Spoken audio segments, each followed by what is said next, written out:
our ultimate reward that day. I've thought about it often, what a day that will be when my Jesus I will see. I'm looking forward to that day, but I seem to have some other things I have to get done here first, I guess, because my day is not there yet. The first day of school is approaching, and we're going to talk about what's in your backpack today. We're going to talk about backpacks, carrying burdens, carrying our lives with us. We're going to talk about that today. But as I was a teacher for so many years, I can tell you about the excitement and the nervousness of students, teachers, and parents as that day approaches.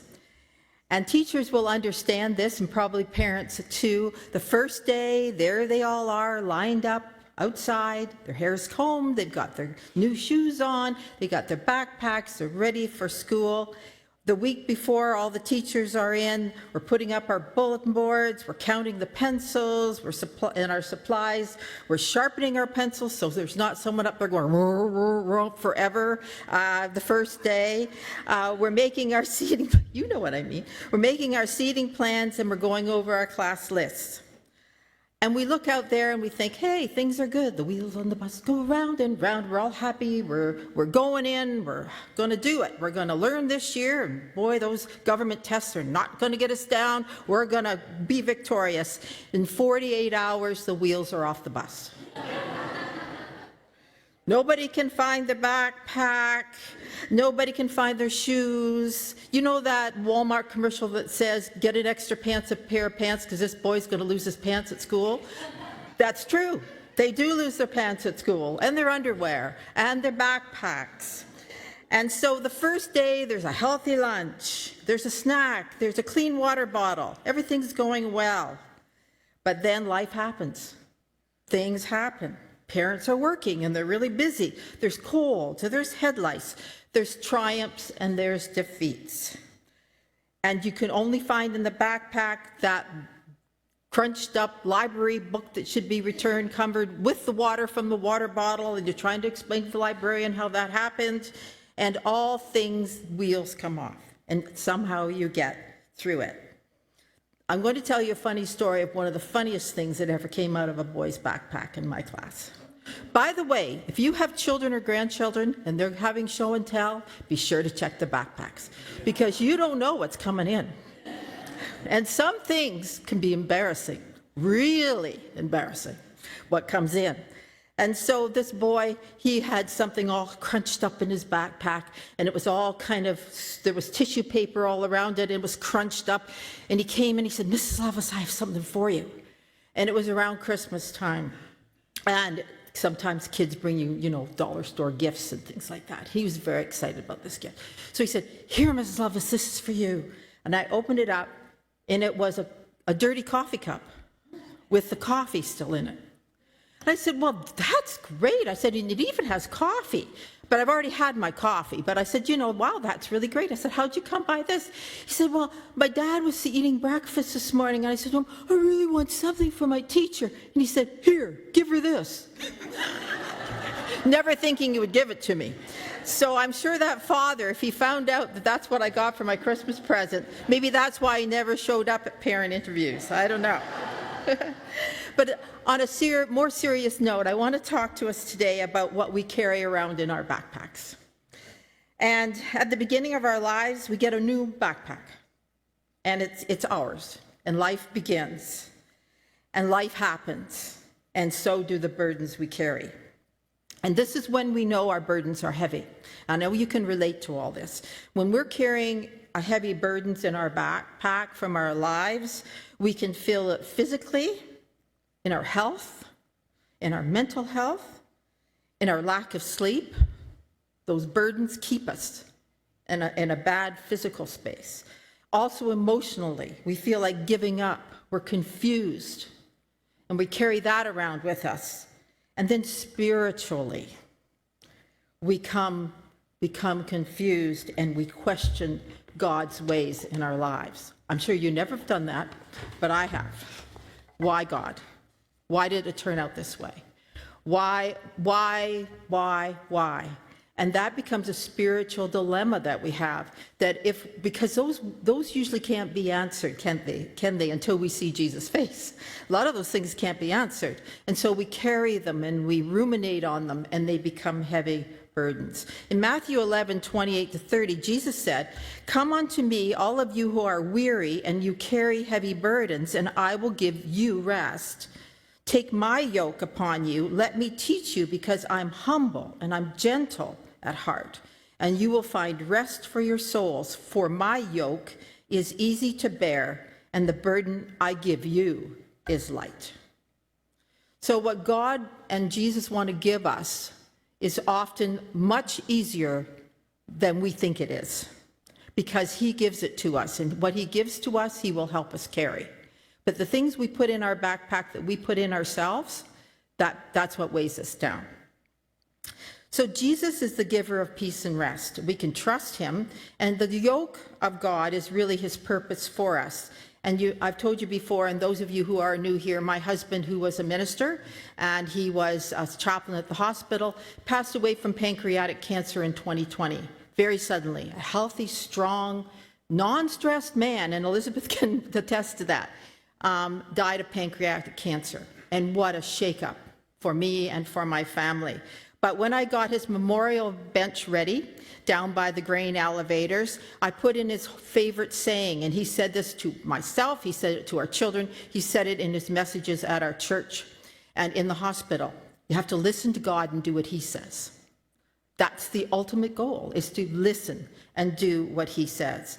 But in a reality, our minds are cluttered, we're confused, we have too many voices and expectations and pressure, we're not flexible, and we're burdened. And so we really are paralyzed.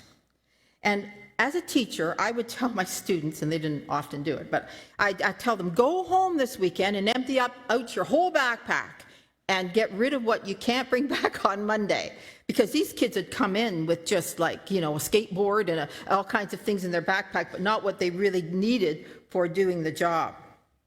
This morning, I want us to visualize unpacking our backpacks of life. Now, this isn't going to maybe make you feel real great, but I felt it was what I should share this morning, because this is what I'm doing in my personal life. And I think whatever we share should be personal. If we've walked with the Lord as long as I have, I better have something personal to share, not something someone else has shared. So this is my personal sharing this morning with you. So I ask you to open your heart.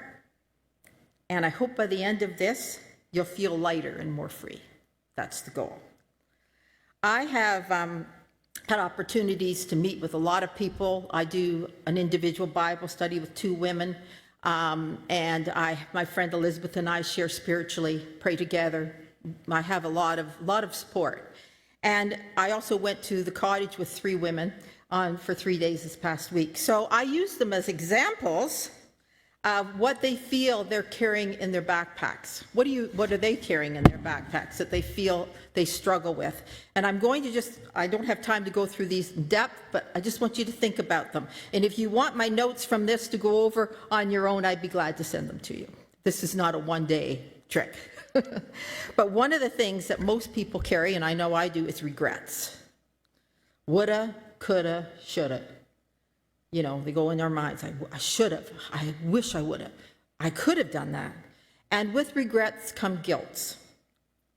And with guilt and regret, that's like a huge boulder in your backpack, because it can't be made right.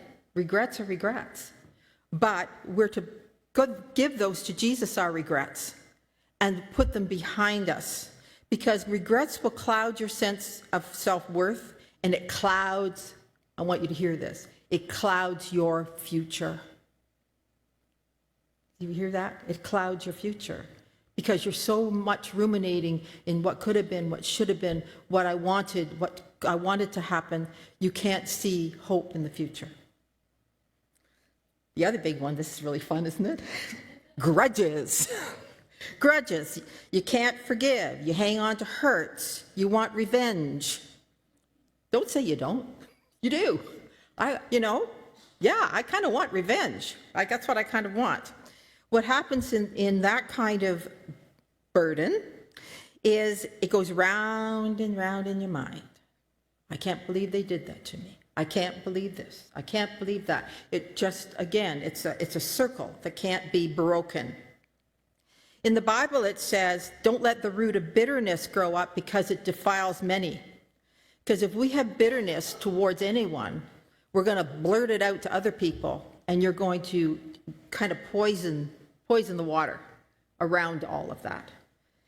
One of Bruce's most famous sermons, and Elizabeth can attest to this, is he stood up in front of our church and he said these words, "We are baby boomers, most of us, and it's time we stopped blaming our mothers for the way we turned out."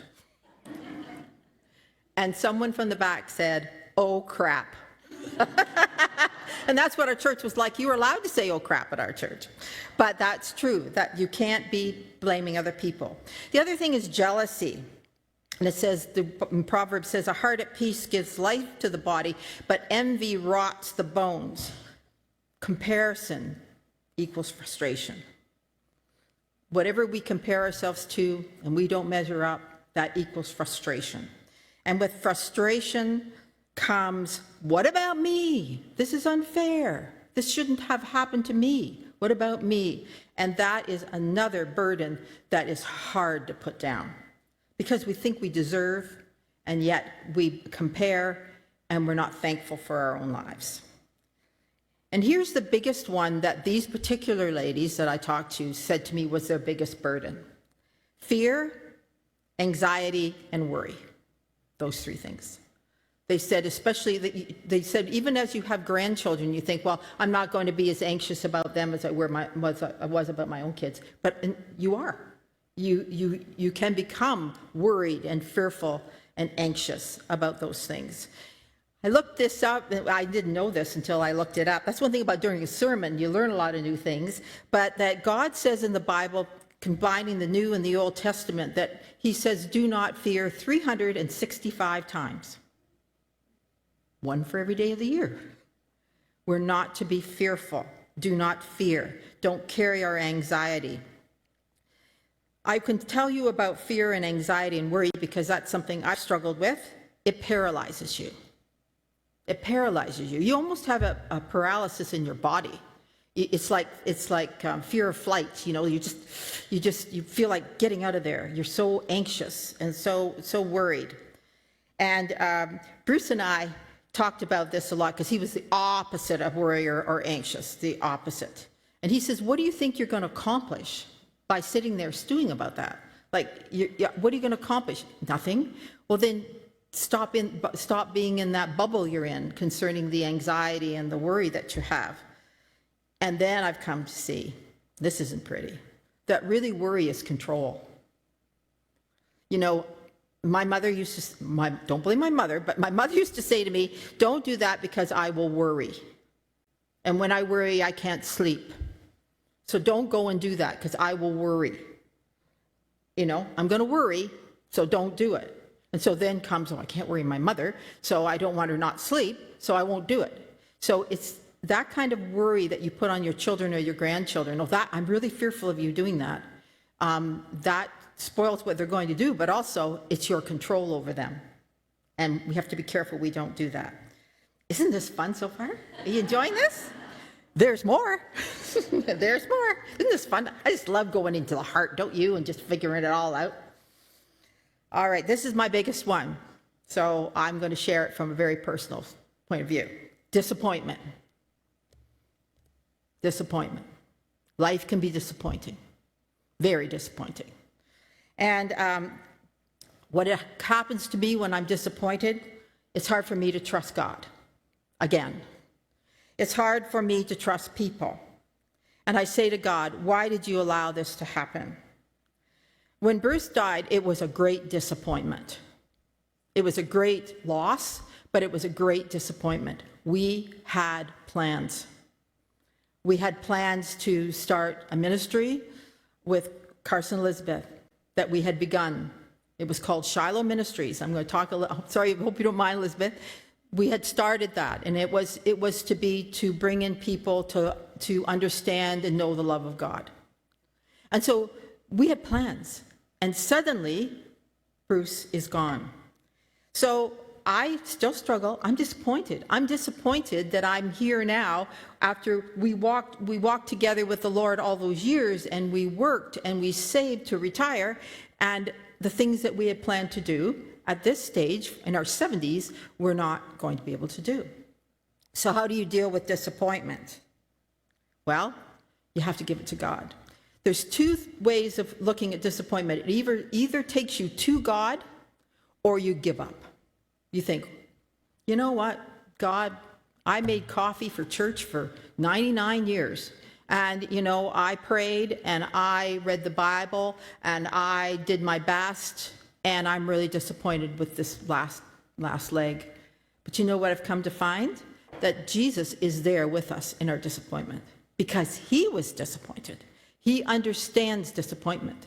He understands the disappointment and betrayal that he faced. So he understands. And if we take it to him, he helps us to deal with it.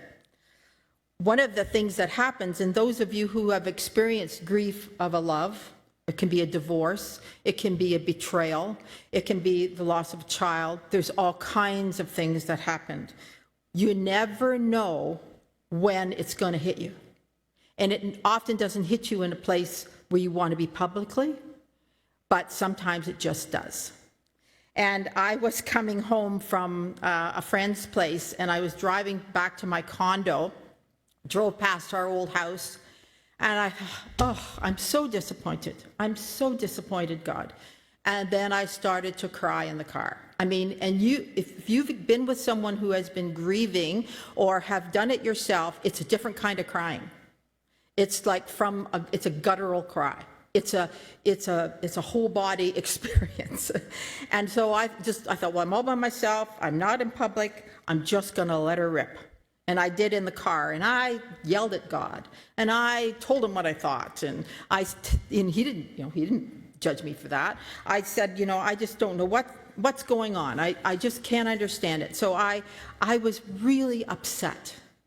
And so I got to my condo. It's dark. I think, good, I just have to walk out of my car, get on the elevator, and no one's going to see me. Well, my sweet next door neighbor was getting out of her car, and she's about 25. And she said, are you all right? I said, Sunita, I said, I just had a bit of a thing. I said, as you know, my husband passed away during COVID, and I just had a cry in the car. I said, but I'm okay now. Don't you worry about it. And she said, I've never seen you sad. All the time we've been here, I've never seen you sad. You never say anything. I said, well, you know, I just had a thing. I had a thing, and I'm okay. So this was about 9:30 at night. And I think, oh, gosh, I'm kind of embarrassed. Anyway, she came to the door at 10:30. She must have gone out to get me flowers and booze. Girl after my own heart, you know? She was led by the Spirit. What can I say? The spirits, right? Yeah, so she came in. I didn't know what else to do. She said, so here are the flowers and here's some booze. I said, bless your sweetheart. I said, you know, that's great. Thank you. But that was Jesus too, you know. I thought I was hiding, but that kindness was awaiting. So we have to know. So the other thing I'm going to talk about, and before we listen to the song that's going to happen soon, which I probably cry in front of, but I've got to say something I think is really important for us as a Christian community, whatever denomination we are, or whatever church we belong to. The world is a hurting place, and if you want to look around at people, I can tell you there's some mighty, mighty heavy burdens being carried by others. Mighty heavy burdens that you probably know nothing about. But they cannot be solved in a 15-minute meeting. They cannot be solved by going to a like even a grief group. I mean, they're great, and I went to one, but that's not where it's solved. That's not where you get your remedy. You get your help from there, but you have to lay yourself down for others. And in the song that's going to be sung, you have to lay down with others. You have to unload your own backpack, like we're talking about, so that you can put your backpack down to lay down with someone else and listen to them and to let them talk. You don't need to give advice. We've talked about this before. You gotta let them give their heart and then pray with them that Jesus would help them to carry their burdens. I had a woman who had a big grief, and she wanted to come and talk to me, and I said, that's great. And we made a time. It was 1 o'clock that she was coming to the condo, and she came in and she said, I won't be long. It won't take me long. I said, no, that's not, I've got the whole afternoon. She said, you got the whole afternoon? I said, I don't have to go anywhere till 5 o'clock. I said, so don't feel that pressure that you got to try to sort this all out in 5 minutes. So we sat, and it was after 5. And she said, where did the time go? I said, well, it takes time to unwrap everything. It takes time to really talk about your person. And lots of times people just want to talk about their loss. They want to talk about their person. They want you to hear about that person. They want you to hear about, and for her it was a child. She wanted me to hear about her child. She wanted me to talk about her. She wanted to tell stories about her. And so, those things take time. And you can't say, well, I got another appointment. No, it takes time. We have to lay down. I want to tell you a little bit about when I think about Jesus in Samaria with the woman at the well. Do you know how much time that took him? For one thing, they weren't supposed to go through Samaria. The disciples were upset. They hate us in Samaria. We shouldn't even be near the Samaritans. It's not even on our way. Why are we going through Samaria? And he says, I have work to do in Samaria. So they walk way around their goal. They go to Samaria. And what does he do? He sits at the well and waits. Now, he knew someone was going to come. We know that Jesus is Jesus, part God, part man. But still, he waited there. And what did he do? He sent his disciples on. Do you know why I think he did that? Because they would drive him crazy. That's why. We got to get going. Time. What if the Samaritans come and they kill us, So he said, why don't you go forward and you pick up the food? So he sent them on. So that when the woman came to the well, who was there? The woman and Jesus. It changed her life, and it changed Jesus' ministry. Because she went through Samaria and led the Samaritans to Christ. Does it make any sense to you? I think so. I just got a message last night and this morning, a text message from a friend who's at the bedside of a friend who's dying, who's at home. And she has spent hours and hours and hours and hours just sitting there. So we would text in the night, text in the morning, to sort of see how things were going for her and so on. And I said, you're really laying yourself down. You're taking the time to lay yourself down. You've got a lot of things you could be doing, but you're laying yourself down. And that's what Christ does ask us to do. So being love and light to others requires a willing heart, to lay down with them with time and no schedule. Patience with yourself and with them. Jesus was with his disciples for 3 years, and this is what he taught them. He taught them to take time. He taught them to pray. How many times, if you go through the New Testament, does Jesus go away to pray alone? Alone. To get word from his Father is what his next move's going to be. And we're so busy in our brains and with our burdens and with, getting our nose in everybody else's business, that we don't have time to go and spend that time with God. What do you want from me today, Lord? What is it I'm to do? If you're working, then you know what you're going to be doing. But you can still go into that classroom or into that office or into that place of employment and carry the light of Christ with you. And he will show you someone who might need a word of encouragement that day, might need to just lessen their burden. So, I'm going to just go over the words of the song before you sing it, because this is really my message. It's not even a hymn. It's one of these, like like Deb did up on the, it's Simon Garfunkel, but it's Bridge Over Troubled Waters. And as I was preparing this message, I thought this is perfect for what I'm talking about, how you're going to go to a weary and tired person. When you're weary, feeling small, when tears are in your eyes, I will dry them all. I'm on your side when times get rough. And friends just can't be found. Like a bridge over troubled water, I will lay me down. Like a bridge over troubled water, I will lay me down. When you're down and out, and when you're on the street, when evening falls so hard, we all know when we've had some evenings fall pretty hard, I will comfort you. Comfort, not advise. Comfort. I will take your part. Oh, when darkness comes and the pain is all around. Like a bridge over troubled water, I will lay me down. Like a bridge over troubled water, I will lay me down. Sail on, silver girl. Sail on by. Your time has come to shine. And sometimes when you lay down with a person long enough, and it may be days, they start to feel that hope again. It's time to rise and shine. I have a future. I have a hope. I can do this. All your dreams are on their way. See how they shine. Oh, if you need a friend, I'm sailing right behind. And after you lay down with somebody and you think, yeah, I think they're better, you better sail behind them, though. Don't just leave them. Sail behind them. Make sure. Don't just make it one and cut. Call them. Visit them.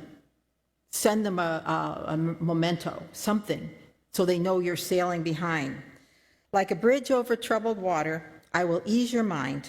Like a bridge over troubled water, I will ease your mind. Thank you for listening, and I pray today you'll feel a little lighter going out, and that you will see the people that need you to help them with their burdens. In Jesus' name.